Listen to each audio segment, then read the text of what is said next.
राम राम मेरे प्यारे विद्यार्थियों, स्वागत है आपका संजीव सर की केमिस्ट्री के अंदर। तो बच्चों, जैसे हमने पिछले लेक्चर के अंदर देखा भी, हमने न्यूमेरिकल किए थे फैराडे लॉ के ऊपर और उसकी एप्लीकेशंस देखी थी। तो आज का हमारा टॉपिक रहेगा, पहले तो हम उसके एक दो न्यूमेरिकल्स और कर लेंगे, ताकि क्योंकि कुछ बच्चों को उसमें थोड़ी सी परेशानी आ रही है। लेकिन हम कहते हैं भी न्यूमेरिकल इतने ज़्यादा डिफिकल्ट नहीं होते जितना कि आप सोचते हो। सिर्फ आपको एक फॉर्मूला पता होना चाहिए जो उसके अंदर लगने वाला है, और एक गिवन इन्फॉर्मेशन, और एक आपको निकालना क्या है। सिर्फ ये सिंपल सी चीजें होती है, और उसके बाद न्यूमेरिकल के अंदर कुछ भी नहीं रहता बच्चों। तो देखिए, करते हैं न्यूमेरिकल। तो उससे रिलेटेड ये न्यूमेरिकल हमने लिख रखा है। तो सबसे पहले आप यदि हमारे चैनल पर नए हैं तो चैनल को सब्सक्राइब करें, और यदि आपने हमारे चैनल को अभी तक सब्सक्राइब नहीं किया तो करें उसको, और बेल आइकन को जरूर प्रेस कर लें, ताकि आने वाली जो भी नोटिफिकेशन है हर क्लासेज की आपके सामने आती रहेंगी और आप उसको आसानी से देख सकते हैं। तो स्टूडेंट्स, पढ़ते हैं। सबसे पहले इसके बारे में जानते हैं भी, जो न्यूमेरिकल है काफी ज़्यादा देखने के अंदर लग रहा है अभी बहुत ज़्यादा लेंथी होगा, लेकिन ऐसा कुछ भी नहीं है। ये सिर्फ गिवन इन्फॉर्मेशन है, आप लोगों को समझाने के लिए भी क्या है, इतना न्यूमेरिकल भी नहीं है जितनी की ये दे रखी है हमें। तो इसके बारे में देखते हैं हम स्टूडेंट्स। तो देखिए, सबसे पहले क्या कहता है, in an electrolysis experiment a current was passed for a 5 hours through 2 cells connected in series, यानी कि 2 सेल को कनेक्ट कर दिया गया सीरीज के अंदर। और टाइम क्या दे रखा है बच्चों, जो जो चीजें इन्होंने दे रखी है उनको हम साथ साथ लिखते जाते हैं हम।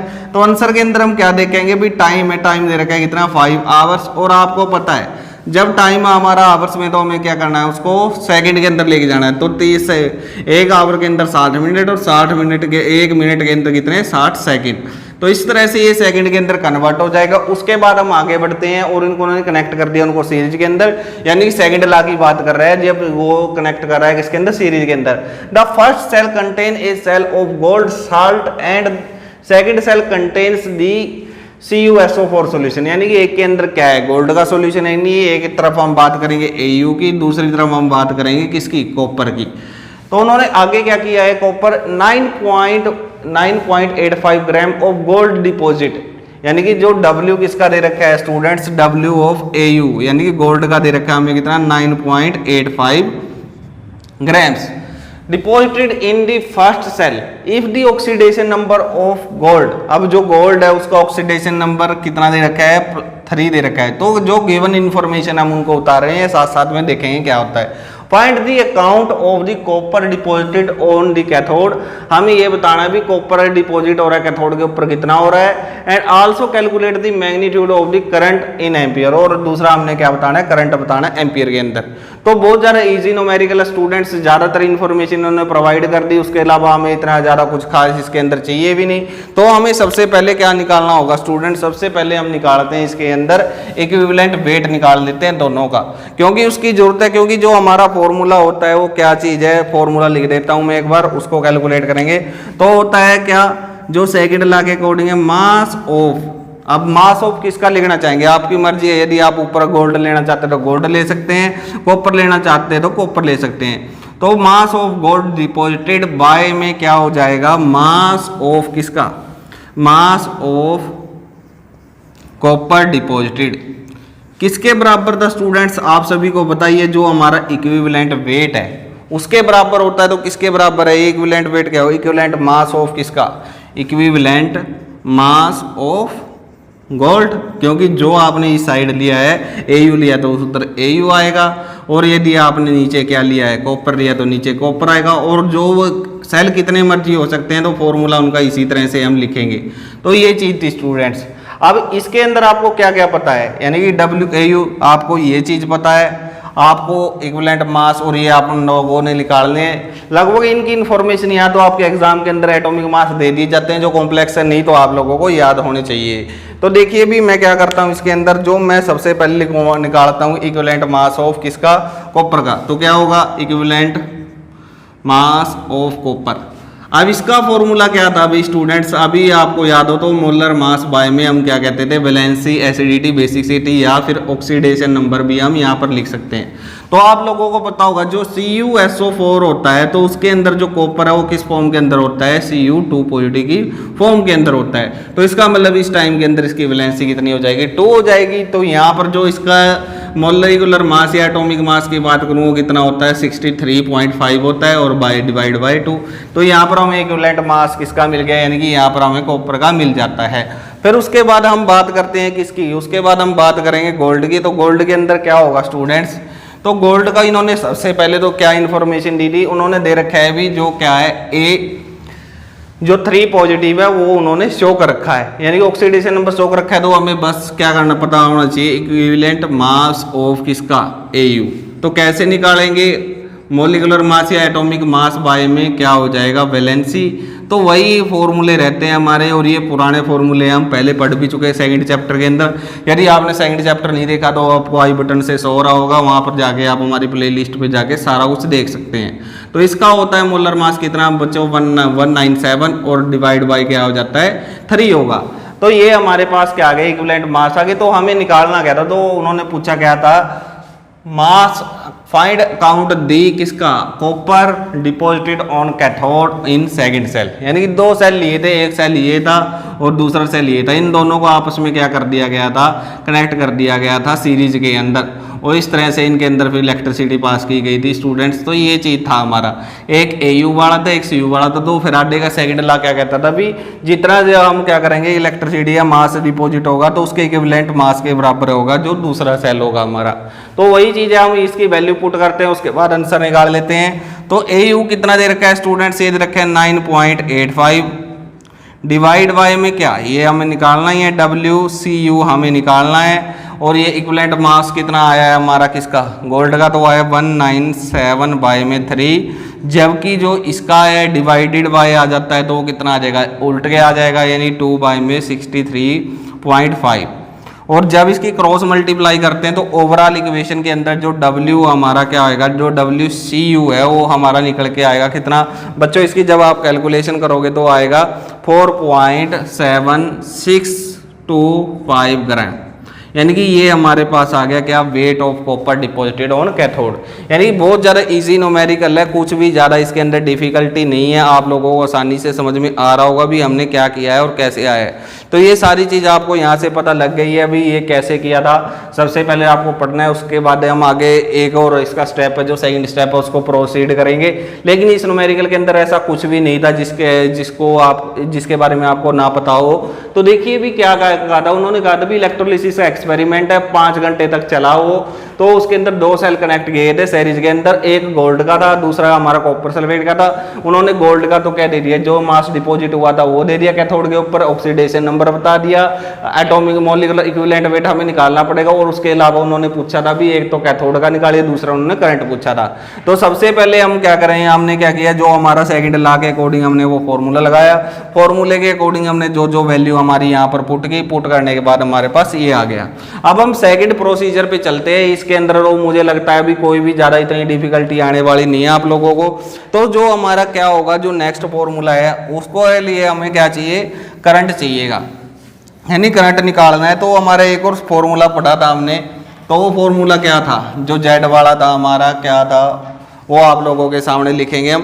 तो वो चीज़ें आपको पता होनी चाहिए। यानी कि एक फॉर्मूला था हमारा इजिकल टू, वो क्या था, W इजिकल टू ZIT। तो ये फॉर्मूला था हमारा। अब इसके अंदर हमें ये निकालना है, ठीक है, ये भी हमारे पास है क्योंकि कॉपर का पूछ रहा है तो हम CU लिखेंगे यहाँ पर। Z निकालना है, और Z का फॉर्मूला आप लोगों को याद हो तो क्या था वो फॉर्मूला, Z का फॉर्मूला हमारा क्या होता था, Z इजिकल टू आता था हमारा किसके बराबर स्टूडेंट्स, E बाय में 96,500। यानी कि ये फैराडे कांस्टेंट आ जाता और इक्विवेलेंट मास आ जाता था। तो हम निकाल किसका रहे हैं, हम निकाल रहे हैं कॉपर का। तो कैसे निकालेंगे स्टूडेंट्स, यहाँ पर वैल्यू पुट कर दी, यानी कि यहाँ पर मैं लिख देता हूँ CU ताकि आप लोगों को पता लगता रहे। तो क्या था 63.5 बाय में 2, और जो डिवाइड में क्या था 9 यानी 96,500, ये था हमारा। तो ये तो आ गई हमारे पास Z की वैल्यू। उसके अलावा हमें क्या चाहिए, उसके बाद अलावा हमें WCU चाहिए, और WCU हमने निकाल चुके हैं। यानी कि यहाँ पर हमें क्या क्या चाहिएगा स्टूडेंट, WCU हमारा अभी हम निकाल के दे, वो कितना था WCU, वो था हमारा 4.7625 ग्राम। तो वहाँ पर मैं इसकी वैल्यू पुट कर देता हूँ। तो क्या वैल्यू पुट करूँगा मैं इसकी, W की वैल्यू पुट करते हैं हम 4.625, इक्वल टू जेड कितना है हमारा, जेड की वैल्यू ये रही हमारे पास, ये वैल्यू हम इसके अंदर पुट करते हैं तो कितना आएगा 63.5 इंटू में 2 इंटू में 6 96500। आई हमें पता नहीं है लेकिन टाइम का हमें ज़रूर पता है, टाइम हमें दे रखा है कितना, ये दे रखा है, तो इसको हम यहाँ पर लिखते हैं 5 इंटू में 60 इंटू में 60। तो अब आपको क्या होगा, अब इसकी कैलकुलेशन है ये वाले इस तरफ आ जाएंगे, यानी कि जैसे ही कैलकुलेशन को सिंपल करना है और कैलकुलेशन का काम आप लोग आसानी से कर सकते हैं, लेकिन इसके अंदर भी गलती करते हैं तो भाई कहीं ना कहीं गड़बड़ हो रही है। तो इसको ज़्यादा से ज़्यादा आप इम्प्रूव करने की कोशिश करेंगे और बहुत ज़्यादा सिंपल न्यूमेरिकल आते हैं एग्ज़ाम के अंदर, बहुत ज़्यादा ईजी आते हैं, ऐसा कोई बात नहीं अभी जो निकलेगा नहीं। तो यहाँ से जब आप आई की वैल्यू निकालोगे तो वो आई की वैल्यू कितनी आती है, मैं सीधा आंसर लिख देता हूँ, तो वो आती है हमारी आई की वैल्यू आती है 0.804 एम्पीयर। तो ये हमारा न्यूमेरिकल था स्टूडेंट्स। तो इस न्यूमेरिकल के अंदर ऐसा कुछ भी नहीं था स्टूडेंट्स जिसके अंदर बहुत ज़्यादा डिफिकल्टी आ रही हो आपको, बस सिंपल सी कैलकुलेशन थी, उसके बाद इसके अंदर कुछ भी नहीं था। एक न्यूमेरिकल और देख लेते हैं ऐसा ही उससे रिलेटेड, वो थोड़ा सा डिफरेंट टाइप में हो जाता है लेकिन है इसी का टाइप। उसके अंदर बस करंट की एफिशिएंसी दे रखी है स्टूडेंट्स और कुछ भी नहीं है। तो बिल्कुल ईजी न्यूमेरिकल है, समझ में आ गए होंगे, नहीं समझ में आए तो वीडियो को दोबारा से फिर देख ले तो इसके बारे में आपको आसानी से पता लग जाएगा। तो देखिए अभी नेक्स्ट न्यूमेरिकल के अंदर उन्होंने क्या क्या दिया है वो चीज़ देखेंगे हम। और यदि आपको वीडियो पसंद आ रही है स्टूडेंट्स तो वीडियो को लाइक करें, वीडियो के ऊपर कमेंट्स दें और ज़्यादा से ज़्यादा अपने फ्रेंड के साथ शेयर करें ताकि उनको भी पता लग सके भी जो न्यूमेरिकल है वो इतनी ज़्यादा डिफ़िकल्ट नहीं है जितने की ज़्यादा हम सोचते हैं। यानी कि दुनिया के अंदर कोई भी ऐसी चीज़ नहीं है जो बहुत ज़्यादा डिफ़िकल्ट हो, बस आपकी डिटर्मिनेशन की ज़रूरत है। तो देखिए भी नेक्स्ट न्यूमेरिकल के अंदर मैं क्या बताना चाह रहा हूँ भी, उन्होंने क्या कर रखा है भी calculate the quantity of electricity that would be required. यानी कि मैं सीधा ही क्या कर देता हूँ, लिख देता हूँ, एक बार क्वेश्चन आया हुआ है ये, चलो मैं लिख ही देता हूँ उसको। क्या कह रखा है भी कैलकुलेट करना है हमें क्वांटिटी ऑफ इलेक्ट्रिसिटी, यानी calculate the quantity of electricity, quantity of electricity, quantity of electricity उन्होंने पूछी है अभी स्टूडेंट्स। और उसके बाद क्या कहता है वो, that would required to reduce, अब उसने रिड्यूस करनी है क्या 12.3 ग्राम ऑफ नाइट्रोबेंजीन। तो ये नाइट्रोबेंजीन उसको क्या करनी है, रिड्यूस करनी है स्टूडेंट्स। ये क्वेश्चन भाई कहाँ पर आया हुआ है, ये क्वेश्चन आया हुआ है AIPMT मेंस के अंदर, यानी कि जो ये क्वेश्चन है वो AIPMT मेन 2008 के अंदर था स्टूडेंट्स। तो न्यूमेरिकल के अंदर कुछ नहीं था, सिर्फ थोड़ी सी उन्होंने क्या कर दिया, अटपटा सा बना दिया इस सवाल को और बच्चों के लिए ये बहुत ज़्यादा डिफिकल्ट हो जाता है। तो उन्होंने पूछा भी नाइट्रोबेंजीन को क्या कर दिया है, रिड्यूस किया गया है किसके अंदर, एनिलीन के अंदर, यानी कि नाइट्रोबेंजीन से एनिलीन बनाई गई है। अब उसके बाद क्या कहता है वो, इफ द करंट एफिशिएंसी, अब करंट एफिशिएंसी दे रखी है स्टूडेंट्स, करंट एफिशिएंसी। तो जहाँ पर एफिशिएंसी वर्ड आ जाता है तो आप लोगों के दिमाग में वही आना चाहिए भी एक्चुअल वाई में जो थ्योरेटिकल वैल्यू होती है, यानी कि ये कितनी रखी है 50% दे रखी है बच्चों। उसके बाद क्या क्या, if the potential drop across the cell, potential drop का मतलब क्या होगा भाई, पोटेंशियल जो ड्रॉप हो रहा है उस सेल के अंदर वो कितना हो रहा है 3 वोल्ट के करीब, वो पोटेंशियल डिफरेंस ड्रॉप हो रहा है। यानी कि बहुत ज़्यादा इजी क्वेश्चन है और काफ़ी मेन क्वेश्चन है बच्चों, AIPMT के अंदर पहले आ चुका है। तो ज़रूरी नहीं है भी जो पहले आ चुका वो दोबारा नहीं आ सकता, तो वो भी आ सकता है। तो लास्ट में पूछा how much energy is consumed, how much energy is consumed, energy is consume, तो कितनी एनर्जी इसके अंदर कंज्यूम हुई है ये चीज़ हमने बतानी है। तो इस न्यूमेरिकल के अंदर बच्चों क्या है, आप लोगों को कुछ भी समझ में नहीं आ रहा होगा। तो सबसे पहले जो उन्होंने बात की है हम उसी के ऊपर आते हैं, जो इसकी सबसे पहले मैं रिएक्शन लिख देता हूँ नाइट्रोबेंजीन के साथ। तो क्या होता है नाइट्रोबेंजीन का, आपको सिंपल सी बात है भी ये पता होगा, ये हमारी क्या है नाइट्रोबेंजीन है। आप हाँ इस तरह से भी लिख सकते हैं, ये भी हमारी नाइट्रोबेंजीन है। तो ये नाइट्रोबेंजीन है। अब ये क्या हो रही है बच्चों, ये रिड्यूस हो रही है, रिड्यूस हो रही है तो इसका मतलब इसने क्या किया है, कोई ना कोई इलेक्ट्रॉन को गेन किया है। तो ये एसिडिक मीडियम है तो इस चार्ज को बैलेंस करने के लिए हम क्या लगाते हैं, इलेक्ट्रॉन लगा देते हैं। तो इसका मतलब क्या हो रहा है, ये क्या कर रही है, इसने इलेक्ट्रॉन गेन कर रही है। तो यहाँ से क्या होता है, ये बन जाती है एनिलीन।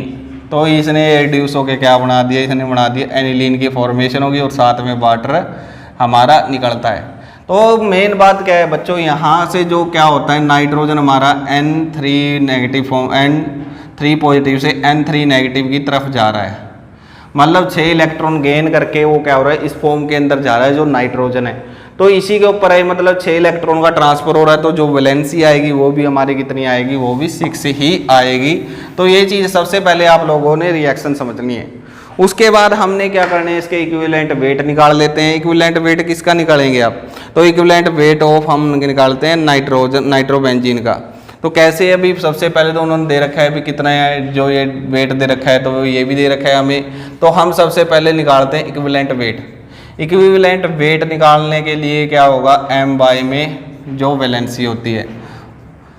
अब जब इसका मॉलिक्यूलर मास आप कैलकुलेट करोगे तो वो कितना आएगा आप कैलकुलेट कर सकते हैं 77, फिर इसके अंदर आपने ऐड कर दिए 14, तो ये हो गया लगभग 91 और 32, तो ये हो गया 123।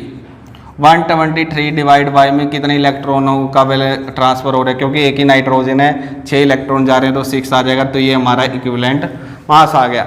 उसके बाद इन्होंने बच्चों क्या दे रखी है, करंट की एफिशिएंसी दे रखी है, मतलब जो हमारी रेशियो होती है वो क्या होती है, आई बाई में आई नोट हम कहते हैं, कितना था आई बाई में आई नोट इज इक्वल टू दे रखा है 50%। तो ये हमें वैल्यू दे रखी है 50%, तो हम क्या कर सकते हैं, इसको मैं परली तरफ लेके चला जाऊँ तो क्या होगा, I is equal to 50 by में परसेंट के नाम का 100 डिवाइड में लगा लेते, तो आई नोट की वैल्यू ये आ गई हमारी आई नोट।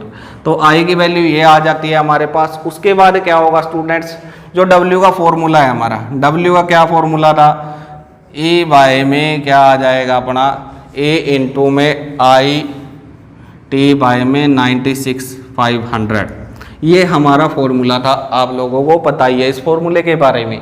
तो ये फॉर्मूला काफ़ी पुराना चलता आ रहा है, उसी के अंदर हम इसकी वैल्यू रखते हैं। तो क्या क्या वैल्यू की बना हमें, तो ये W दे रखा है हमें कितना, ये W भी कितना था बच्चों, ये हम यहाँ पर लिख देते हैं 12.3 ग्राम्स था। तो इसकी वैल्यू मैं यहाँ पर पुट करता हूँ स्टूडेंट्स, तो क्या होगा 12.3 ये आ गया आपके पास। E कितना है आपके पास, आपको पता ही है 123 बाई में 6 आया है। I नहीं पता हमें, T नहीं पता, लेकिन आपको जरूर ये जरूर पता है बच्चों भी क्या दे रखा है उन्होंने, इसकी एफिशिएंसी रखी आई टी की, जो हमने ये रखा है ये चीज़ हम यहाँ पर पुट करेंगे। तो उसके बाद क्या आ जाएगा 96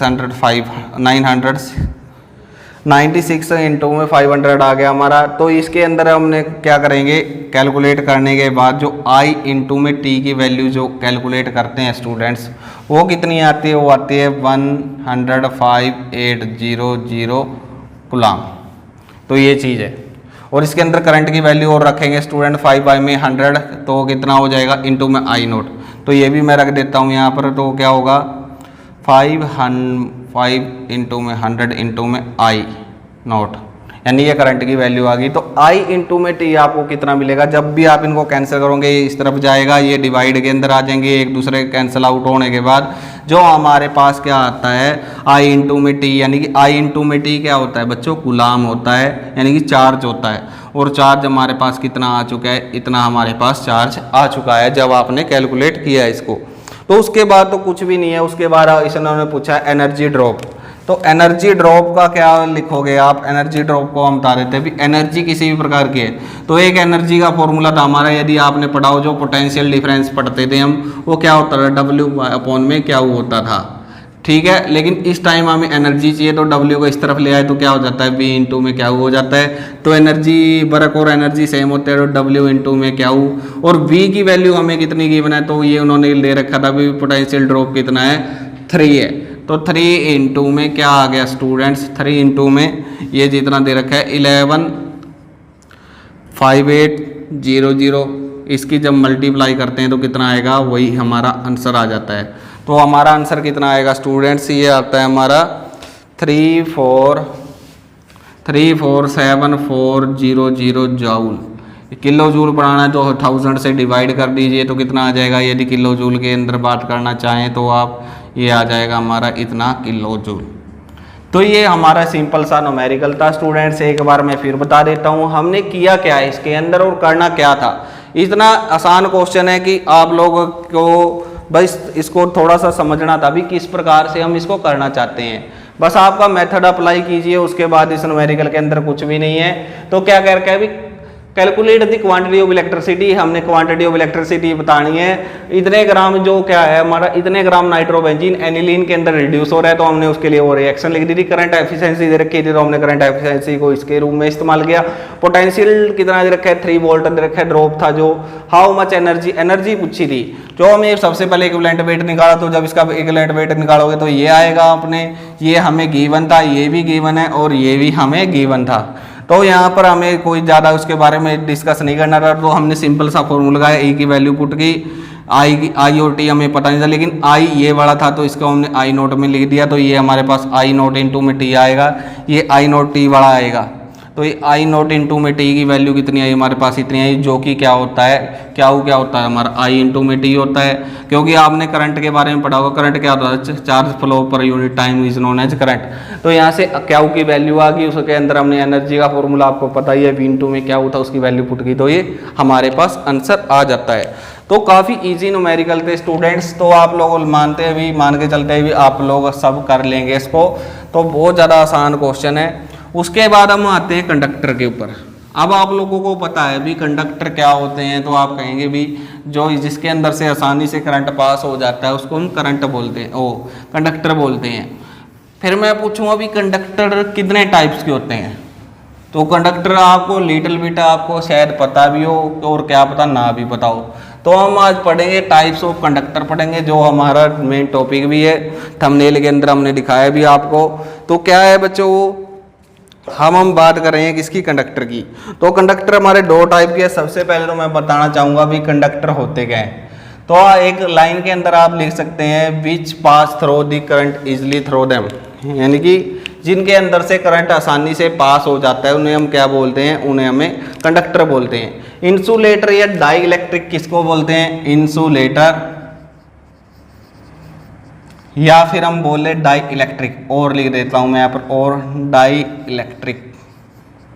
ये होता है कंडक्टर भी जो इंसुलेटर जो क्या नहीं करते, डू नॉट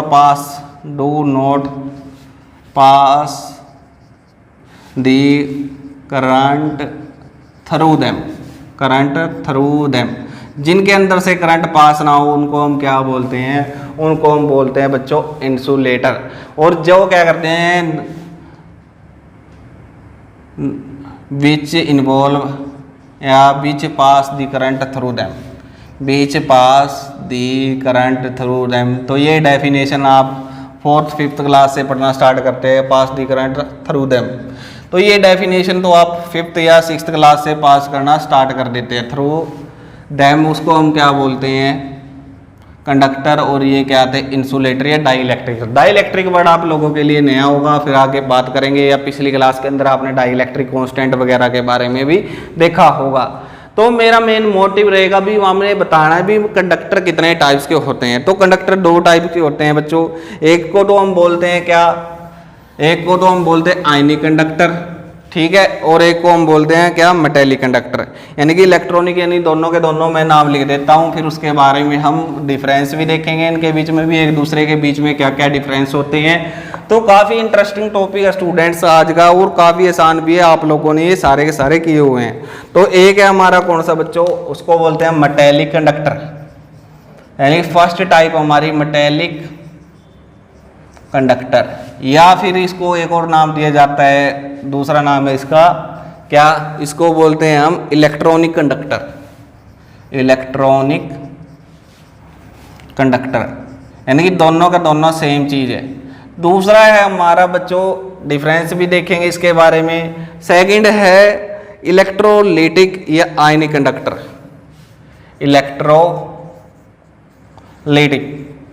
इलेक्ट्रोलिटिक और क्या, आयनिक कंडक्टर,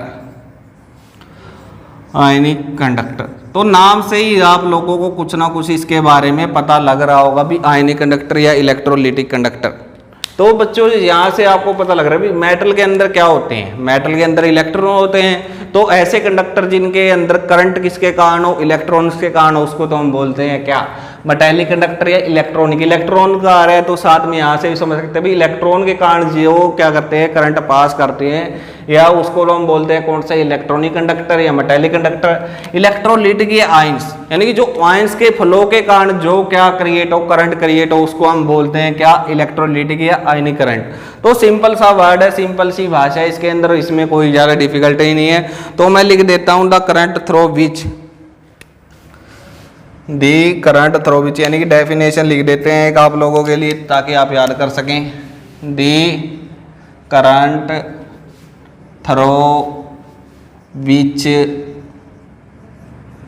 विच यानी the current through which, which the conduction of current, which the conduction of current, conduction of current किसके कारण हो students, conduction of current occurs by A direct flow of, occurs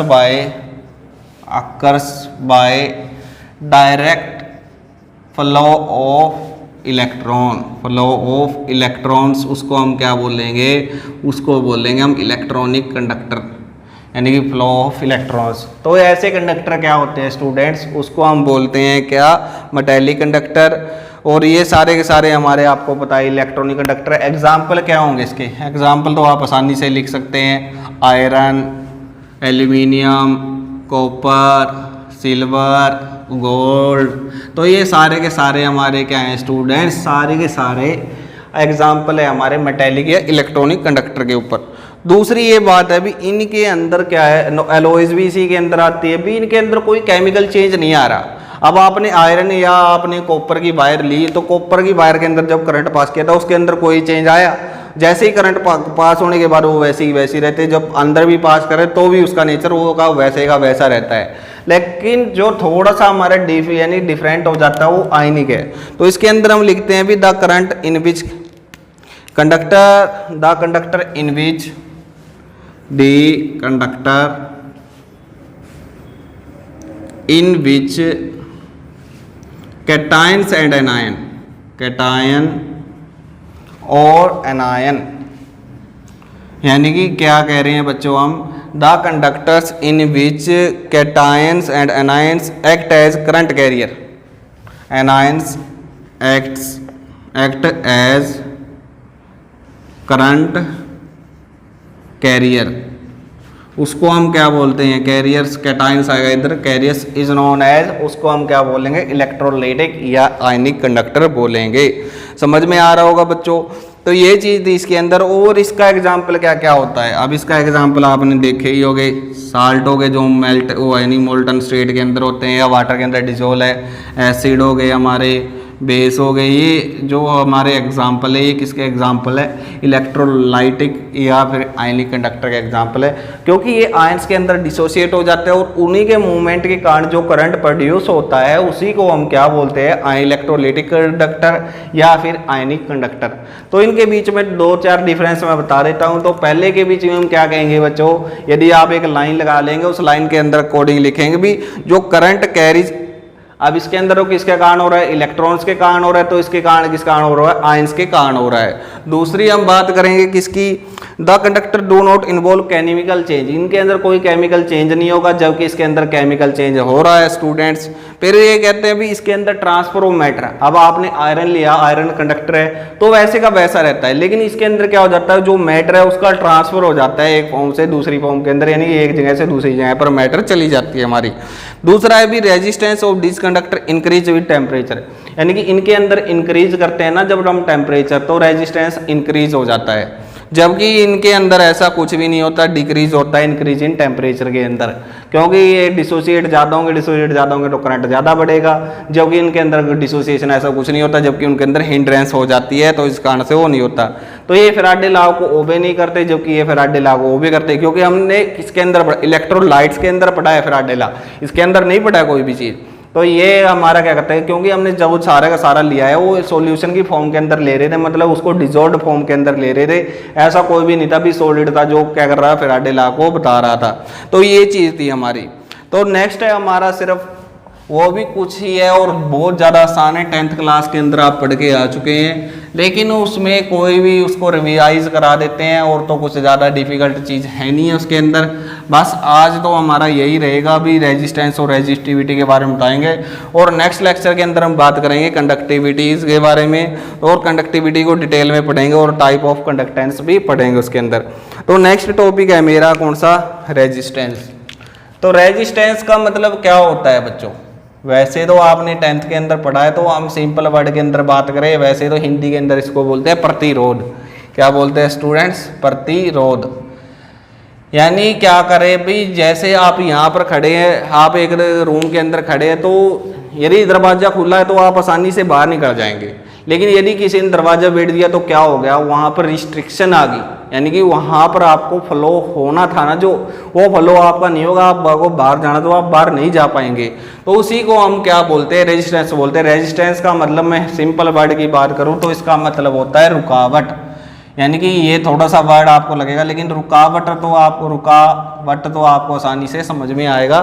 भाई क्या होता है, जो करंट को फ्लो होने से रोके उसको हम क्या बोलते हैं, उसको हम रेजिस्टेंस बोलते हैं। सिंपल वर्ड के अंदर बात करें, भाई रुकावट पैदा कर रहा है किसके अंदर, इलेक्ट्रो उसके अंदर, यानी कि करंट को फ्लो होने से रोक रहा है, यानी करंट को बहने से, करंट के बीच में रुकावट पैदा कर रहा है, तो उसको हम क्या बोलते हैं, रेजिस्टेंस बोलते हैं। तो इसको सबसे पहले आया कहाँ था, कैसे दिमाग के अंदर आया था, तो ओम नाम का साइंटिस्ट था, तो आपने वहाँ पर पढ़ा होगा, ओम्स लॉ पढ़ाएगा आपने।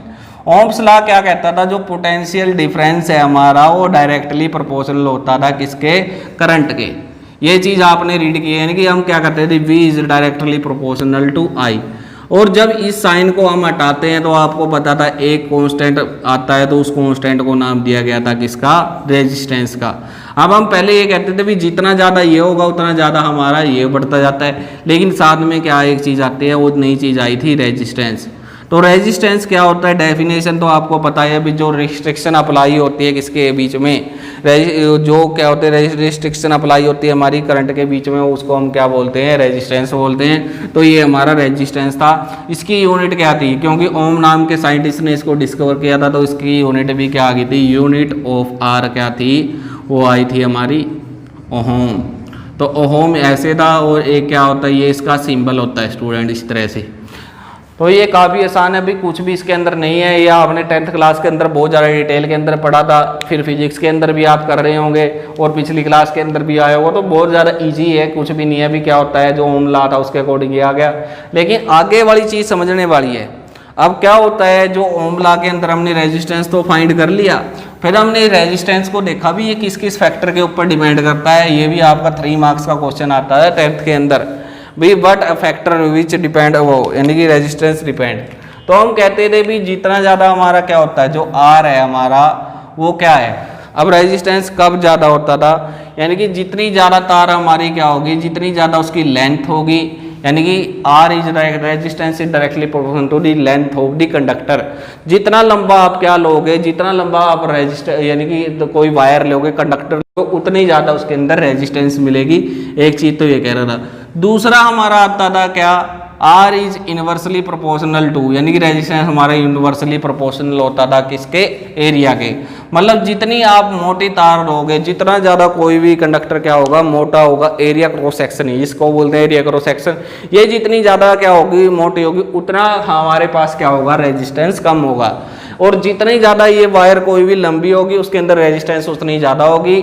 लेकिन रेजिस्टेंस कब कम होगी, जब हमारा जितनी वायर हमारी मोटी हुई उतनी रेजिस्टेंस हमारा कम होगा।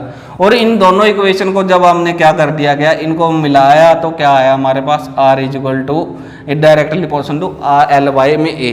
अब ये एक और नई चीज़ आ गई भाई, एक नई बल आ गई, क्योंकि इसको जब आप हटाएंगे तो आप हटाते हैं जब, तो क्या आता है इसके अंदर, तो आप इसको जब हटाएंगे तो एक नया कांस्टेंट आ जाता है, और उस कांस्टेंट को क्या बोला जाता है, रेजिस्टिविटी, या इसको हम बोलते हैं रो या रेजिस्टिविटी। और स्पेसिफिक रेजिस्टिविटी की भी बात करेंगे हम। तो ये क्या आ गई हमारे पास स्टूडेंट्स, रेजिस्टिविटी। तो ये हमारे पास रेजिस्टिविटी आ गई स्टूडेंट्स। तो इसको भी डेफिनेशन देखेंगे और इसकी यूनिट निकालना भी आप लोगों को वैसे तो फिजिक्स वालों ने सिखाया होगा, लेकिन फिर भी देख लेते हैं हम थोड़ा सा किस प्रकार निकाली जाती है। अब मुझे इसकी यूनिट निकालनी है तो मैं क्या करूँगा, इसको एक तरफ लिखा, बाकी को मैं दूसरी तरफ इकट्ठा कर देता हूँ। इतने में ये इकट्ठा कर दिया हमने। ठीक है स्टूडेंट्स, अब ये इकट्ठा करने के बाद आपको पता है इसकी यूनिट क्या है, इसकी यूनिट ओम है। और एरिया की यूनिट आप यदि ऐसा यूनिट करें तो मीटर का स्क्वायर, और लेंथ की क्या होते हैं मीटर।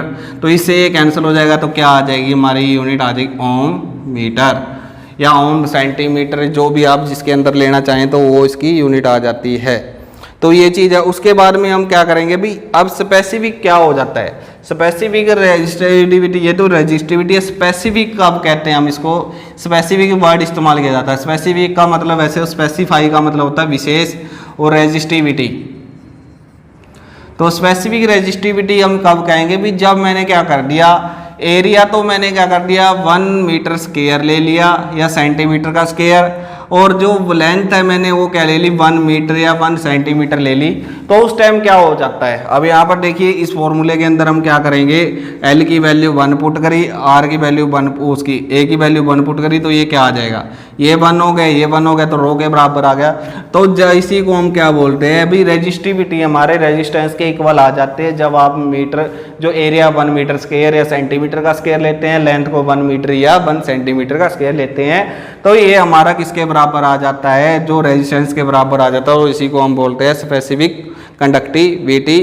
तो इनके अंदर फर्क यही है बच्चों भी, इसकी यूनिट क्या होती है, इसकी यूनिट होती है ओम, और इसकी होती है क्या, ओम मीटर। लेकिन जब हम स्पेसिफाई कर देते हैं तो दोनों लगभग सेम होते हैं, लेकिन वैसे दोनों के दोनों अलग अलग होते हैं स्टूडेंट्स। तो ये था आज का हमारा टॉपिक। उम्मीद करते हैं भी आप लोगों को आज अच्छे से समझ में आया होगा। जो न्यूमेरिकल है वो काफ़ी इजी था आपके लिए, लेकिन थोड़ा सा ट्राई कीजिए अपने आप को, अपनी जो क्या है शक्तियाँ हैं, अपनी जो इच्छाएँ हैं, उनको आप क्या करिए, थोड़ा सा जागरूक कीजिए, अपना पोटेंशियल है उसको थोड़ा सा क्या कीजिए, अप्लाई कीजिए, तो आपको उसका रिजल्ट बिल्कुल मिलेगा, कभी ना कभी उसका रिजल्ट मिलेगा। यदि आप आज मेहनत कर रहे हैं तो कभी ना कभी उसका आपको फल मिलना ही है। तो बच्चों जितना ज़्यादा हो सके उतनी ज़्यादा मेहनत कीजिए, और आज का लेक्चर यदि आपको पसंद आया तो एक प्रेस कीजिए, लाइक प्रेस कीजिए, और 1-2 सब्सक्राइब जरूर करवाएं। तो स्टूडेंट्स, ना रहेगी आपके मन में किसी प्रकार की कोई मिस्ट्री, क्योंकि आपके संजीव सर आप लोगों को पढ़ा रहे हैं केमिस्ट्री। तो नेक्स्ट लेक्चर के अंदर मिलते हैं, टाइप्स ऑफ कंडक्टेंस के बारे में, कंडक्टेंस पढ़ेंगे, कंडक्ट और बहुत सारी चीज़ें हम उसके अंदर डिस्कस करेंगे। थैंक यू स्टूडेंट्स, मिलते हैं नई वीडियो में नए लेक्चर के साथ। Thank you, bye bye.